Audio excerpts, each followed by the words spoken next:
Coronavirus case numbers are up in the area following the Thanksgiving holiday. I'm Chris Warner. We'll take a look at those numbers and how they stack up for one county compared to last year. And the state of Kansas and the U.S. honor the life of former Senator Bob Dole. The four states' most watched news starts now. We're now 2 weeks past the Thanksgiving holiday weekend, and coronavirus case numbers for that time are starting to come in. This is KOIM News at 6. KOIM's Chris Warner joins us live in the studio. Chris, how do our local numbers look? Well, those numbers are exactly what local health officials expected. They are up compared to the last few weeks. We saw increases in nearly every county in our area. Now, according to data from Missouri and Kansas State Health Agency websites, Joplin saw an increase of 47 new cases. Jasper County saw 74. Meanwhile, Newton County saw an increase of 19 and Crawford County saw 97 new cases, but their data is from a slightly different time period. It's a little bit wider than Missouri. So we spoke with Newton County Health Department Administrator Larry BERGNER about cases in his county. We are at a point now where we have 123 active cases in Newton County. The day before Thanksgiving, we had 62. So certainly we have seen almost a doubling of the number of active cases since Thanksgiving holiday. Larry BERGNER says he's looking forward to the day when the coronavirus is no longer severe and just becomes something like the flu. Until that time, he's keeping a close eye on trends and numbers in his county and the surrounding area, doing what he can to stop the spread. The Thanksgiving holiday was a time he knew numbers would go up, but he says despite the increase, vaccines seem to be keeping the virus in check. And because of that immunization and those who have had COVID and have recovered and have that natural immunity, those symptoms are much less severe. And so I'm very hopeful that that will continue to where those who get COVID, the symptoms will be mild and they can recover at home as opposed to having to seek out medical attention. Additionally, the number of PCR tests increased significantly. In Jasper County, on Sunday the 28th, there were 94 PCR COVID tests. That number jumped to 200 by Monday. Newton County saw a similar increase, going from 44 on Sunday to 112 by Monday. I think as people enjoyed the holiday, the Thanksgiving holiday, and now come back to going to work and their normal routine, if they start feeling a little bit ill, they're more apt to go get tested. And we do see also when we get a spike in our daily cases, I do notice a trend that we'll see also a spike in our testing numbers. Despite the increase in cases, BERGNER says there is hope on the horizon as he looks at numbers compared to last year's Thanksgiving holiday. Yeah, last year, November 24th, day before Thanksgiving, we actually had 454 active cases. This year, we have 62. So even though we've seen an increase in the numbers around the Thanksgiving holidays, they're nowhere near where we were last year. Now, BERGNER says that he's hopeful that people getting vaccinated and just natural immunity from those who have been sick will also reduce the future strain on our local hospitals. And of course, he continues to urge everyone who's eligible to get vaccinated or to get a booster shot to do so as soon as possible. Chris Warner in the studio tonight. Chris, thanks. The Oklahoma State Department of Health reports that the rolling average number of new coronavirus cases each day in Oklahoma has again topped 1,000. The average number of new cases daily during the past 7 days reached 1,036 on Friday, to be precise. The department does not report case numbers during weekends. The 7-day average number of new daily cases has topped 1,000 on October 22nd and had fallen to 561 on November 10th. The department reported a 3-day average of 552 people hospitalized with the virus after the number topped 500 on Thursday for the first time since late October. Pretty chilly out there, Doug Heddy. Yeah, quite a bit cooler than what we saw all over the weekend as we had really nice temperatures, especially yesterday into the lower 70s, and then a strong cold front dipped in. We had some thunderstorms along and south of Interstate 44, and then much colder for us today, and we've had some clouds which have started to increase over the past couple hours. This is our next weak little wave. This is mainly going to stay to our north, but it is going to bring some clouds in, maybe a random sprinkle, a few flurries by late tomorrow. Just mainly more clouds. Temperatures cold. We're sitting into the mid-30s. We'll drop back into the 20s. Later on tonight, we've had these kind of light northerly winds kind of ushering in that cooler air for us all day long. Here's your evening planner, sliding through the 30s into the 20s, 28 by midnight.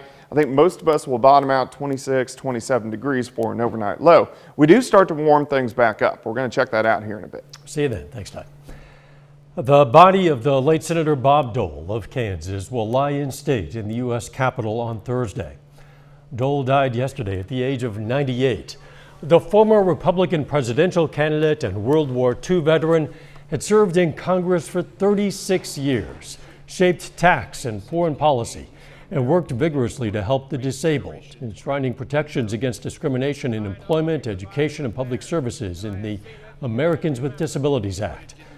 Kansas Governor Laura Kelly has ordered flags throughout the state flown at half-staff through sunset Thursday in honor of Dole. Oklahoma voters registered as an independent will again be allowed to vote in the state Democratic Party's primary elections.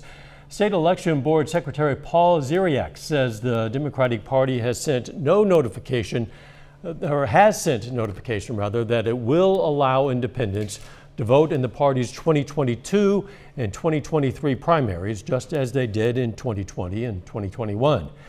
Ziriak says the state's Republican and Libertarian parties have until December 15th to decide whether to allow independent voters to cast ballots in their primaries. Oklahoma Governor Kevin Stitt has denied clemency for a death row inmate sentenced to die for the 1985 shooting death of a Putnam City school teacher. Stitt's decision clears the way for Bigler Stauffer II to receive a lethal injection on Thursday at the Oklahoma State Penitentiary. It comes despite a 3-2 recommendation from the state's Pardon and Parole Board that Stauffer's sentence be commuted to life in prison without parole. Stauffer has maintained his innocence in the attack on Linda Reeves and her boyfriend, Doug Ivins, that left Reeves dead and Ivins seriously wounded. Still ahead, the Polar Bear Express in Webb City has become a tradition for a lot of four-state families, but it derailed, might not be running for a while.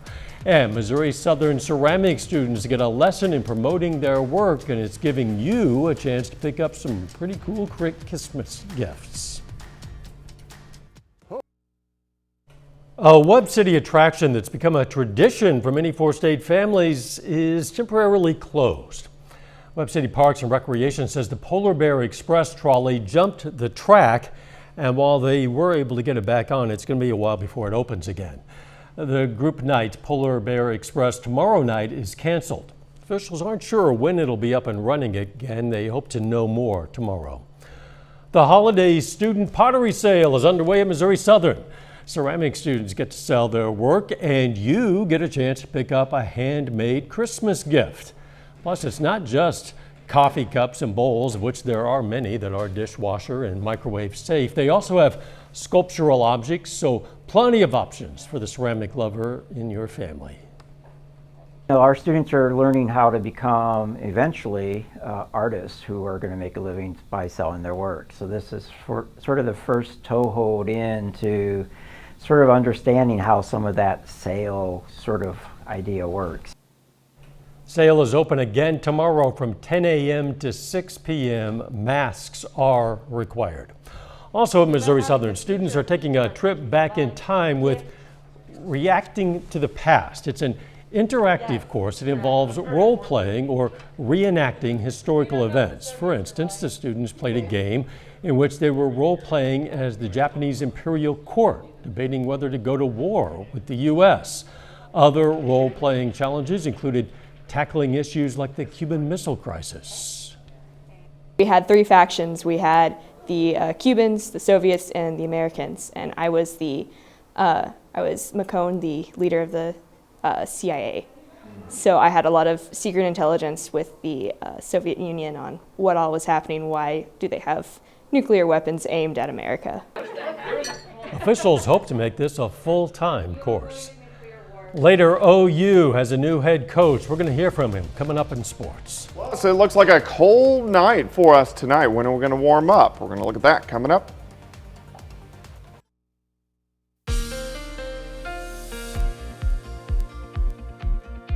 Definitely turned out to be a much colder day for us today after we saw pretty good temperatures over the weekend as we were into the 60s Saturday, near 70 for us yesterday. Strong cold front last night. That gave us some thunderstorms along and south of Interstate 44. Really, if you live north of I-44, it didn't really get much as most of the storms they formed right along the I-44 corridor and then dipped off toward the south into the east. And then it's been cold behind it. We're sitting only into low to mid 30s. Right now, we're going to continue to drop off as we go through the overnight hours. Kind of brisk northerly winds all day long. This made it feel colder than what it actually was. They're starting to diminish a little bit, which is good, but still our temperatures are going to take a dip for us tonight. We have mostly clear skies, a few little clouds out there. 35 north winds at 3, humidity is at about 46%. Through the evening hours, we'll slide back through the 30s, 20s, down into the mid 20s. A little bit later on tonight. So it is going to be a fairly cold night, but thankfully we're getting some clouds in here that will actually keep our temperatures up just a bit as these continue to rotate through as we go through the overnight hours for us tonight. These are just kind of mid and upper level clouds. A weak wave out across the northern parts of the Rockies. This is going to slide through as we go through about the next 24 hours. All it's really going to do for us is give us a lot of clouds, maybe a random sprinkle or flurry.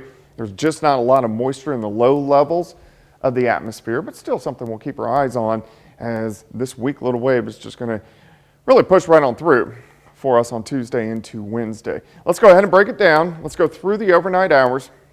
We'll stop tomorrow morning. You can see we're just kind of in and out of the clouds all night long. We do start to get a southerly wind back. That's going to help our temperatures start to warm things back up. It's not going to be warm tomorrow, but it will be warmer than what we saw today. Near 40 by noon.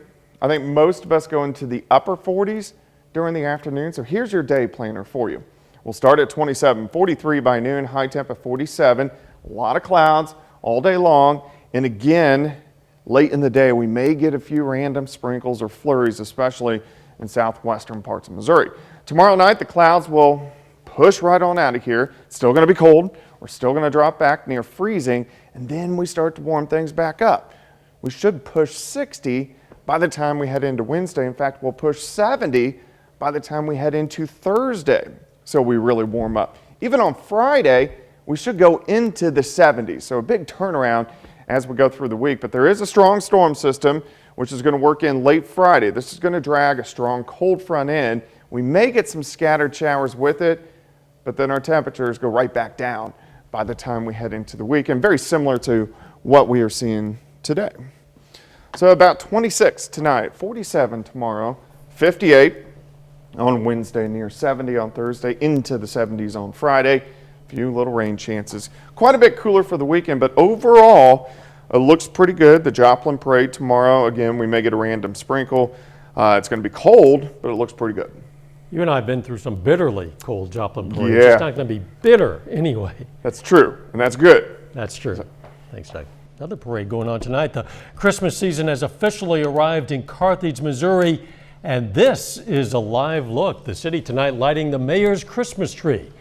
But that's not all. There's an entire Christmas village with ice skating rink, and later, in about 45 minutes or so, the Carthage Christmas parade gets rolling. So if you're in the Carthage area, you do still have time to get down there and join the holiday fun. Wear a coat. Coming up in sports, the Oklahoma Sooners introduced their next head football coach, and 3 Joplin seniors signed to continue their cross-country careers in college. Jacob Leonard has that and more next.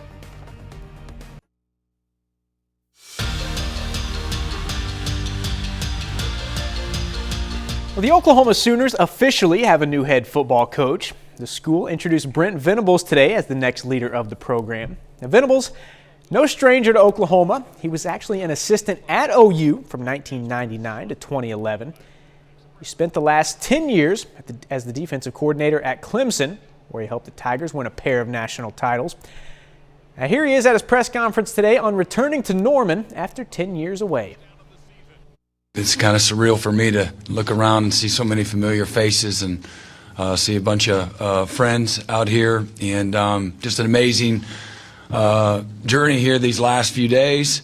Again, as I said earlier, if you would have asked me, 10 years ago as I walked out of my office for the last time. And if I thought I'd be here 10 years later as the head football coach, I would have told you needed to check yourself into a mental institution. The Kansas City Chiefs are one of the hottest teams in the league right now. The Chiefs beat the Broncos last night at Arrowhead 22-9 for their 5th consecutive win. Kansas City now 8-4, entering the day tied for the best record in the AFC. Last night was all about the defense and the special teams for the Chiefs. They did allow 400 yards, but a lot of that was in garbage time, and they did force 3 turnovers, including a pick 6 in the 4th quarter that really slammed the door on Denver. Defense, again, had a nice game here. I mean, it was beautiful to watch, and the pressure we put on Teddy and then the way we were able to sustain against the run game. And they're obviously a good football team. Vic Fangio is a heck of a football coach. Today is a big day for a trio of Joplin High School student athletes. Those student athletes signed this afternoon to continue their careers at the college level. All 3 signing to run track and cross country. 2 of them are going to stay teammates. Evan Matlock and Zabin Barnes signed today to run for the Missouri Southern Lions. Now, the 3rd is JENNALEE DUNN. Dunn is headed to Cornell to continue her running career. Now listen, she's the best runner to come out of Joplin High. She has the best cross-country time in school history and 8 of the top 10 times in the Eagles record book. Joplin's done so much for me. Like, I consider this my family, and just to kind of be able to give back to them and kind of set standards for other girls coming into the season for years to come is a real honor, and I'm glad to be able to contribute that. It feels pretty good to be able to know that I'm good enough to go on to the collegiate level and compete with some of the greatest in the nation. It means a lot to me because getting to be able to continue my competitive aspect and being able to run. I love running. I'll always love running. And that's a look at sports. We're back with more news after this. Tonight we honor a veteran of the U.S. Air Force. Richard West was stationed in Southeast Asia from 1967 to 71 with the 464th Maintenance Squadron.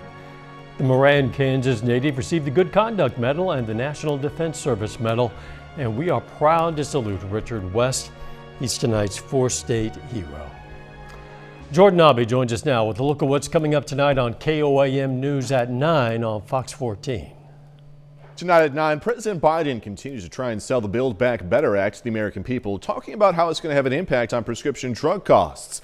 Also, researchers say people who suffer from allergies have a lower risk of getting COVID-19. And we visit a house in Germany with the most Christmas trees. That and much more coming your way tonight. KOAM News at 9 on Fox 14.